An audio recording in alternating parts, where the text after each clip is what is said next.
Et salut à tous, aujourd'hui je vais faire le petit unboxing ou présentation d'une petite réplique encore Blue Series de chez Sima, qui n'est autre que tout simplement la AK-74 Tactical, SU Tactical de chez Sima en version Blue Edition. Donc je remercie encore une fois la personne qui m'a permis de faire cette petite vidéo. Elle ne désire pas être citée dans la vidéo, néanmoins je tiens quand même à la remercier pour m'avoir permis de faire cette petite présentation. Donc comme d'habitude chez Sima, on va avoir une réplique qui est directement livrée dans une grosse boîte avec de la mousse bien dense. Donc ça nous vient de chez Taiwan Gun avec, comme on connaît, ceci. Donc, alors dans la boîte, je vais présenter vite fait avant que je sorte la réplique, qu'on voit vraiment en détail un petit peu ce que ça donne. Beaucoup de gens sur ma page professionnelle m'ont demandé, oui, on aimerait bien avoir un retour sur les Blue Series en AK de chez Sima. Donc, dedans, c'est livré avec un chargeur donc, de batterie, chargeur tout basique, hein, qui sort 300 mAh, donc 3, 6, 9, 12. Il faut 4 heures pour pouvoir la charger. Donc voilà, bon, c'est fourni, ça dépanne, on va dire. On va avoir une petite clé ici qui va servir à régler le front sight. On verra tout ça juste après. On va avoir un chargeur iCap. Donc de tout ce qui est plus banal, au moins 5 iCap. Pour débuter, c'est parfait. Il n'y a pas besoin d'acheter plusieurs low cap ou mid cap. Un sachet de billes, donc je pense que c'est de la 0,20, mais bon, ça ne doit pas être de la super grande qualité, bien que j'ai regardé un petit peu, il n'y a pas forcément de bavure. On va avoir une batterie NiMH en 8,4, donc 1200 mAh. Pour commencer, ça suffit amplement. Voilà, on est vraiment sur ce genre de réplique, on est vraiment sur des répliques qui permettent vraiment de commencer. Donc on a un ressort qui, je pense, est un ressort très mou, donc sûrement un M90. À tous les coups, ça doit être donné par Taiwan Gun directement. Donc je pense qu'il faudra qu'on teste. Et ensuite, on a donc hop, la petite AK. Ouh la vache! Ah ouais, ça pèse! Euh, Tiens, curieusement, pas de tige de nettoyage de débourrage, alors à moins que ça soit en dessous. Ouais, elle pèse son poids. Hein. Ah si. Autant pour moi, je suis mauvaise langue. Donc une tige de débourrage et de nettoyage. C'est très bien, le paquet complet. Donc ça, c'est vraiment super quand on veut débuter avec une réplique vraiment pas dégueulasse du tout. À noter qu'ils ont troué ici pour le levier d'armement. Donc ça, c'était au départ, la réplique était vachement inversée dans toutes les AK et du coup, ça perçait le carton en haut. Donc on va prendre le chargeur, on va mettre ça en place et on se retrouve pour la présentation. Et hop, la magie du montage, c'est qui est bien, c'est qu'on n'a pas besoin d'attendre. Donc voilà la bébête, la petite AK bien sympathique je trouve. Je vais juste reculer un petit peu la caméra parce qu'elle est un poil grande. Donc hop, vu que je suis sur mon plan de travail. Donc voilà la bébête en question. Alors elle est super sympa, ça fait très tactical, moderne, malgré une plateforme qui est de 1974. Donc non, c'est très très sympa. Et puis ça pèse son poids. Moi j'aime beaucoup. Alors je vais vérifier juste. Ouais, il y a de l'acier, donc le top cover est en acier, donc c'est pour ça qu'il y a le poids et puis surtout le zamac du corps. À moins que ça soit en acier, j'ai pas grand chose pour tester. Non, ça réagit pas, donc je sais plus s'il est en acier, mais en tout cas il est très très beau. Alors au niveau finition, on a quelque chose de très sympa, une réplique peinte en noir directement. Hop, avec les petits marquages qui vont bien. La crosse avec. Je pense que ça doit être une fausse soudure au vu de la tête à mon avis. Bon, cela dit, c'est plutôt propre. Alors, en détail, donc on va voir déjà combien ça pèse parce que tout simplement que c'est une réplique vachement lourde, je trouve. Hop, combien nous pèse à vide sans batterie cette cocotte? Sans qu'elle touche les bords, ça serait bien. Ne prenez pas, ouais, ne confondis pas avec autre chose, hein, bien sûr. Donc on est sur du 2 kg 843. Et avec son chargeur, ouais, on va dire, allez, 2,980 kg, allez, on va dire 3 kg sans batterie, juste avec son chargeur. Ça fait quand même un poids assez conséquent malgré tout. C'est pas léger léger, hein. On va vérifier un petit peu sa taille également, ce qui serait plutôt sympa. Hop, on sort le mètre, donc si, c'est aimanté, donc elle a bien un corps en acier, hein. La crosse est en acier, donc voilà pourquoi c'est assez lourd. Donc on est sur du, hop, je vais tourner la caméra, 72 cm, allez 73 cm crosse dépliée. Et quand on replie la crosse, c'est tout petit, j'adore vraiment ce genre d'arme ou de réplique, hein, bien sûr. On est sur du 49,5 cm crosse replié, ce qui est en soi très compact, ça permet de le mettre dans le sac à dos pour aller en partie. Non, franchement, c'est vraiment super sympa. Alors, qu'est-ce que cette petite bébête nous offre en marquage? Eh ben, pas grand chose, simplement que Sima n'a pas de licence Kalachnikov Group. Donc on aura juste un numéro de série ici, donc le 074626 pour ce modèle-là. On aura sur les rails left, top, bottom et right. Hop. Donc, le petit étiquette hop-up. On aura bien sûr les traditionnels marquages en cyrillique, donc je ne lis absolument pas le cyrillique, donc je ne saurais pas vous dire malheureusement. À son habitude, donc la petite trace d'usure ici, bon bah ça c'est comme sur les vrais AK, il n'y a pas de souci. Chose que j'ai remarqué, Sima ont fait un énorme effort, c'est sur les goupilles qui sont moulées vraiment à part et collées pour faire vraiment ressortir comme s'il y avait vraiment un marteau, le trigger, etc. Donc c'est vraiment superbe, vraiment super bien réalisé. Donc alors, à l'avant, on va avoir le fameux cache-flamme des AK-74 SU en forme de trompette. Il a un énorme jeu malheureusement. Alors, est-ce que je peux le resserrer d'un tour? Oui, mais ça ne se verrouillera pas à l'avant malheureusement. Je suis désolé, j'ai la voix un peu cassée. Donc, on va pouvoir le dévisser, hop, comme ceci. Tac, qui nous découvre un canon en laiton. Et je pense, si je ne dis pas de bêtises, normalement, il est possible de mettre un réducteur de son type standard, vraiment le 14 mm horaire, hein, ou anti-horaire, ça dépend. Je pense parce qu'ici, il y a un trou, donc à mon avis, si on y met une pointe ou ne serait-ce qu'un tournevis ou que sais-je, on va pouvoir le dévisser. Bon, moi je ne vais pas le faire simplement que ce n'est pas ma réplique personnelle, donc je ne tiens pas à l'abîmer et à avoir des remords derrière pour avoir fait ça. Donc il me semble que c'est bel et bien possible. Hop, on remet ça proprement. Voilà. À l'avant, donc comme je l'ai dit tout à l'heure, on va s'aider de cet outil-là pour pouvoir régler la hausse, enfin le guidon, pardon. Donc c'est simple, papa dans maman, comme ceci, et on vient ajuster, soit en dévissant. Donc pour dévisser, on va, attendez que je réfléchisse, si on monte le téton, on vient descendre le tir, et si on visse, on vient monter le tir. Voilà, donc ça c'est un petit moyen à s'en rappeler. Également, normalement, ici, on voit les deux petits tétons ici. Quand on déplace ces deux petits tétons, normalement, le guidon vient se déplacer de droite à gauche. Je ne sais pas, je ne crois pas que ça soit possible sur ce modèle-là. Je me rappelle que sur mon AK E et L, il était possible de le faire et c'était franchement plutôt sympa. Le garde-main en aluminium, donc plutôt très joliment réalisé. On va avoir des emplacements ici de vis. Alors je pense qu'il va y avoir des accessoires qui sont possibles à mettre dessus. Ouais, il est très sympa.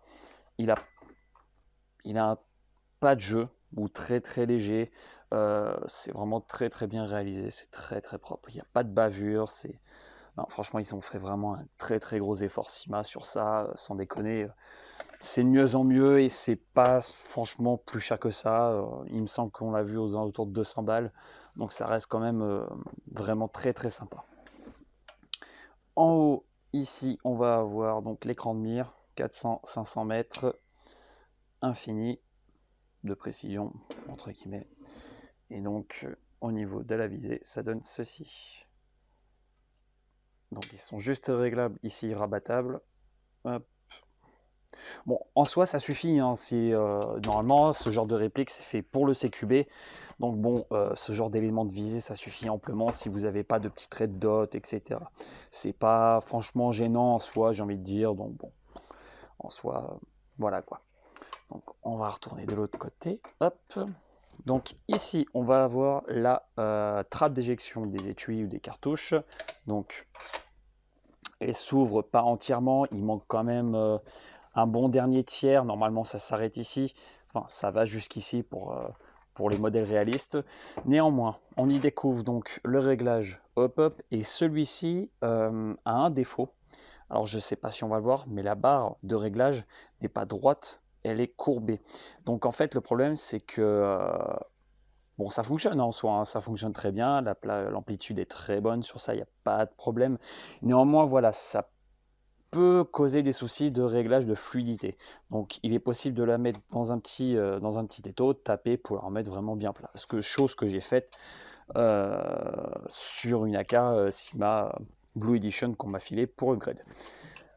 Le top cover, donc comme je l'ai dit, en acier peint également. Donc pour l'ouvrir, on appuie à l'arrière, comme sur toutes les AK, quasiment toutes.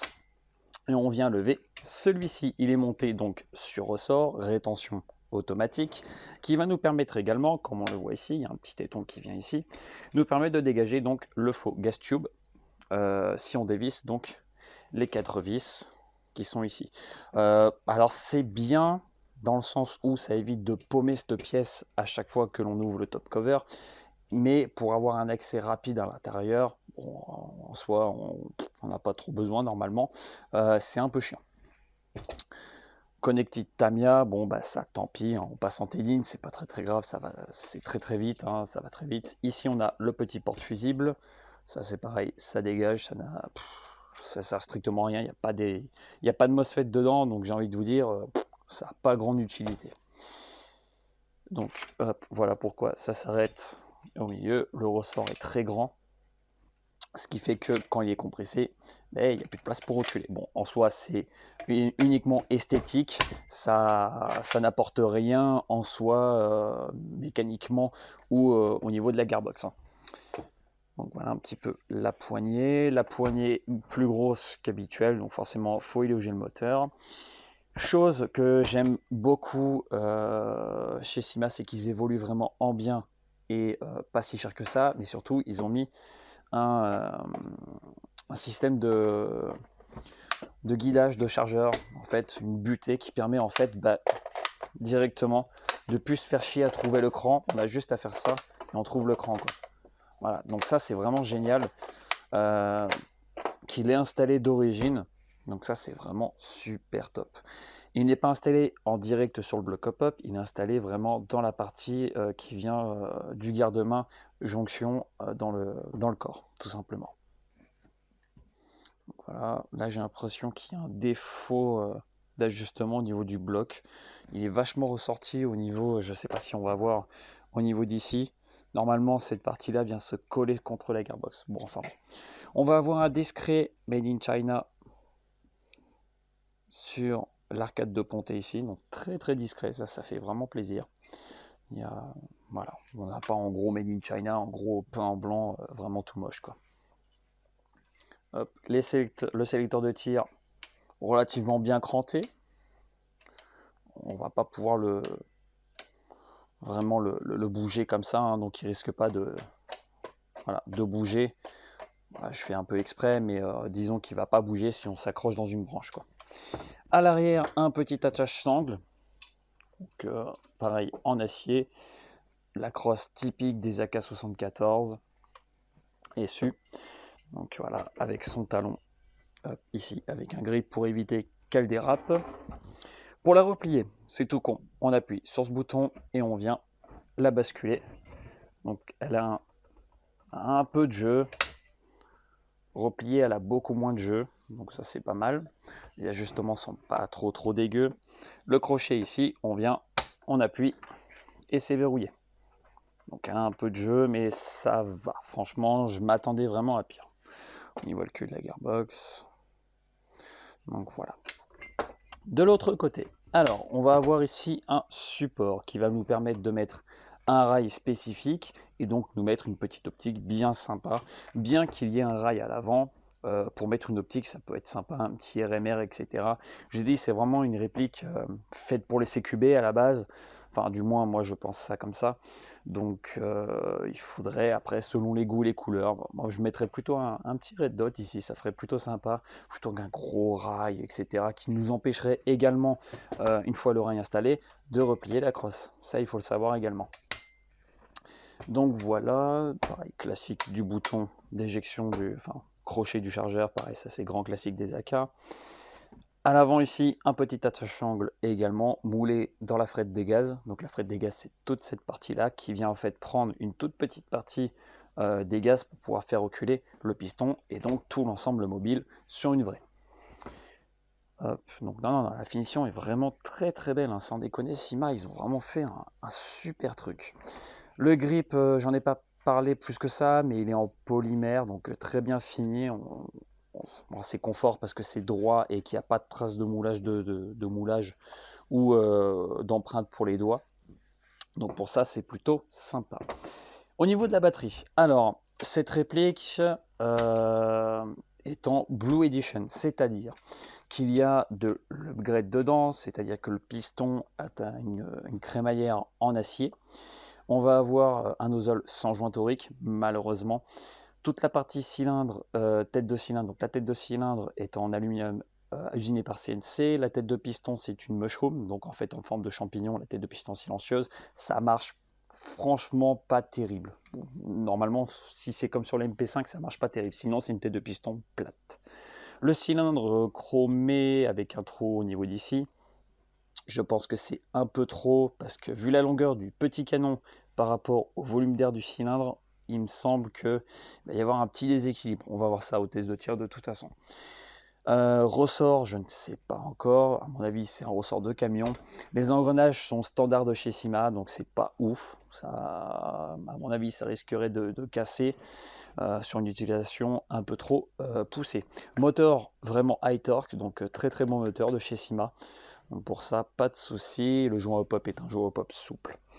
De toute façon, cette réplique va partir à l'upgrade. Il y a un full upgrade dessus avec un petit titan et puis une réactivité plutôt sympa. Mais pour l'instant, on va s'occuper plutôt du test de tir. On va voir un petit peu. Hop, on va prendre une petite 11-1, vraiment toute petite, hein, pour tester. Parce que la 7.4, la 8.4, c'est pas ouf. Mais on testera quand même à la 8.4 et à la 7.4. Alors, on a la sécurité, le semi, donc le coup par coup. Voilà, comme je vous ai dit, elle claque vraiment fort, c'est quand même costaud, hein.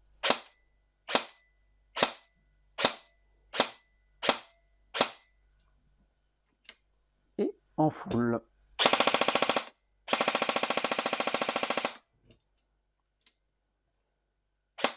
On a la trigger qui est vachement longue, bah, c'est typique des AK, hein. On est sur la fin, en fait c'est fluide, mais voilà, on est vraiment sur la fin. Le reset se fait, voilà, il se fait vraiment pareil sur la fin. On sent qu'il y a on sent le switch ici, hein, mais c'est du switch vraiment de tout ce qui est de plus standard.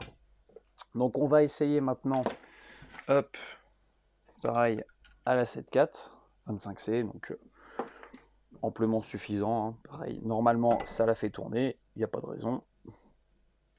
On branche. Alors, tac, en semi. Ah, déjà, c'est plus lent, mais bon.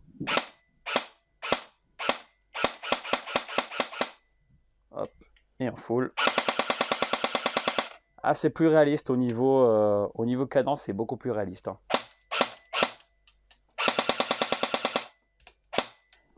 Bon, cela dit, ça a l'air de fonctionner correctement, bien qu'elle claque vachement. Donc on verra. Je verrai ça à l'ouverture de la gearbox. Et je vais tester également la petite batterie d'origine avant de passer au test chronie et au test en tir. Donc ça, c'est la batterie d'origine. Et on va voir comment on met la batterie dans le upper également. Donc, en semi. Bon, ben elle n'est pas chargée. C'est un fail. Bon. Néanmoins, pour mettre cette petite batterie, qui est relativement lourde d'ailleurs, bah, NIMH forcément, on ouvre donc le capot, on y insère la batterie. Donc on a vraiment beaucoup de place, ça c'est très très bien. On peut mettre des batteries qui ont des, comment dire, des capacités relativement énormes, surtout en des petites lipos bien sympas. Hop, on y case ici l'emplacement du MOSFET du fusible. On pousse, hop, on branche, on maintient les câbles pour ne pas les pincer, très important. On ferme, on met un petit coup de levier d'armement parce que lui il va pousser ce petit téton. Et là on a donc l'AK qui est prête à tirer. Donc voilà déjà pour la présentation. Donc mon avis, moi c'est quelque chose que j'aime beaucoup. Pourtant je suis très très old school au niveau des répliques type AK, etc. J'aime beaucoup tout ce qui est bois, c'est très noble. Mais là pour le coup, ouais, je suis plutôt convaincu par ce genre de réplique. Donc bah, écoutez, on va voir un petit peu comment ça se comporte en test de tir. Et on va faire d'abord un petit passage chronie. Allez, c'est parti. Donc petit passage chronie, ou pardon, la caméra. À la 11.1, donc en 0.20, hop à 0, 0.20 BLS, s'il y en a qui veulent savoir. Et donc à la 11.1, la petite 11.1 1000 mAh que je vous ai fait voir en début des tests de fonctionnalité. Allez, c'est parti sur 10 tirs.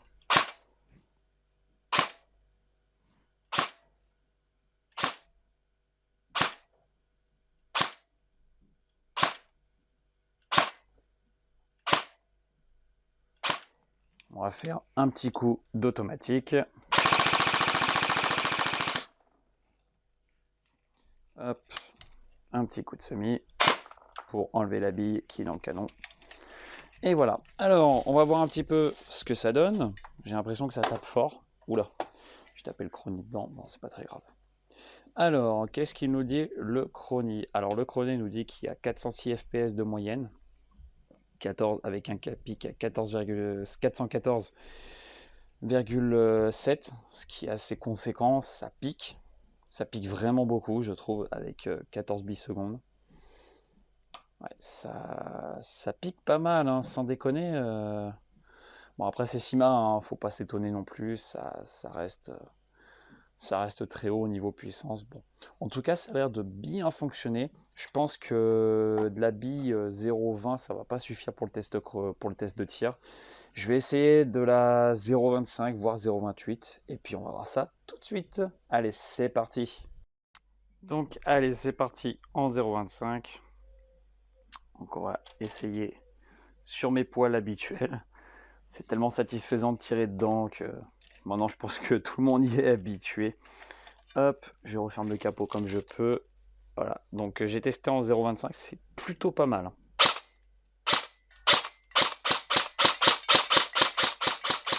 Le joint up-up a l'air vachement mieux que sur le MP5 que j'avais présenté auparavant. Donc la poêle de gauche. C'est vraiment pas mal. Hein. Et dans le buisson,